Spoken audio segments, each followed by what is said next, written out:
Asalaamu calaykum waraxmatullaahi wabarakaatu. Muslimiinta Faransiiska maalmihii u dambeeyay ayaa madaxweynaha Faransiiska weerar ku qaadayay Islaamka iyo Muslimiinta. Sidaa darteed, muuqaalkan waxaan kaga hadli doonaa xaqaa'iq ku saabsan Muslimiinta Faransiiska. Dalka Faransiiska, Islaamku waa diinta labaad ee dadka ugu badan ay haystaan marka laga soo tago Kiristiyaanitiga oo ah diinta koowaad. Faransiiska waxaa ku nool tirada ugu badan ee Muslimiinta degan wadamada reer galbeedka, waxaana sabab u ah badnaanshaha muhaajiriinta ka imaada wadamada Muslimiinta. Sida laga soo xigtay xarunta cilmi baarista ee Pew, Muslimiinta ayaa ka ah 8.8% tirada dadka ku nool Faransiiska, taasoo u dhiganta wadar ahaan 5.7 milyan oo qof.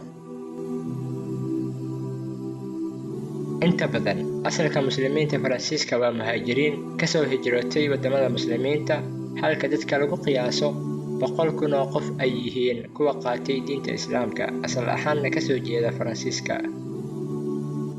Muslimiinta Faransiiska waxay ka kala imaadeen wadamo badan, inkastoo badankoodu ay ka imaadeen wadamada sida Algeria, Morocco, Tunisia. Sidoo kale waxaa soo raaca Turkiga, Bariga Dhexe, Pakistan iyo Bangladesh. Muslimiintii ugu horeysay waxay imaadeen Faransiiska qarniyo ka hor, laakiin tiradii ugu badneyd ee Muslimiinta waxay imaadeen Faransiiska xilligan casriga ah, wixii ka dambeeyay dagaaladii gumaysiga lala galay ee xorriyadoonka ahaa intii u dhaxaysay 1954 ilaa 1962. Ku dhawaad 19 milyan oo ah Muslimiinta ku nool Midowga Yurub, Faransiiska ayaa hoy u ah tirada ugu badan, una dhiganta qiyaastii 3 meelood meel wadarta guud ee Muslimiinta Yurub. Bishii Oktoobar 2020, shaqo la'aanta Muslimiinta Faransiiska ayaa gaaraysay 14%, halka dalka Faransiiska guud ahaanna shaqo la'aanta ka jirtay ay gaaraysay 8%. Sanadii 2010, daraasad ciwaankeedu ahaa Muslimiinta Faransiiska ma lagu takooraa gudaha dalka Faransiiska, waxay ogaadeen in Muslimiinta codsaday shaqo ayagoo rajeynaya wareysiga shaqadaas in ay ka fursad yar yihiin 2.5 jeer marka loo eego Masiixiyiinta, ayagoo leh aqoonsi isku mid ah. Shakhsiyaadka Muslimiinta Faransiiska xusida mudan waxaa ka mid ah Mohamed Al-Darad, waa ganacsade bilyaneer, qoraa asalkiisu yahay Siiriyaan. Qaadir Cariif wuxuu ku dhashay Algeria, waa siyaasi Faransiis xubin ka ah baarlamaanka Yurub, wuxuuna u fadhiyaa guddiga baarlamaanka Yurub ee ganacsiga caalamiga ah.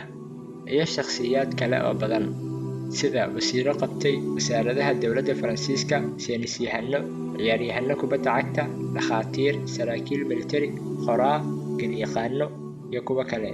Waxay ka qayb qaateen qaybaha kala duwan ee nolosha iyo aqoonta.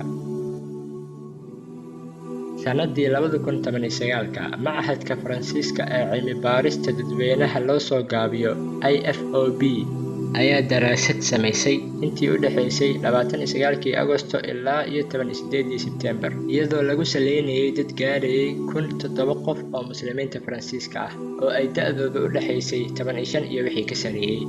Daraasadan ayaa lagu sheegay in 40% Muslimiinta ku nool Faransiiska ay dareemeen in la takooray.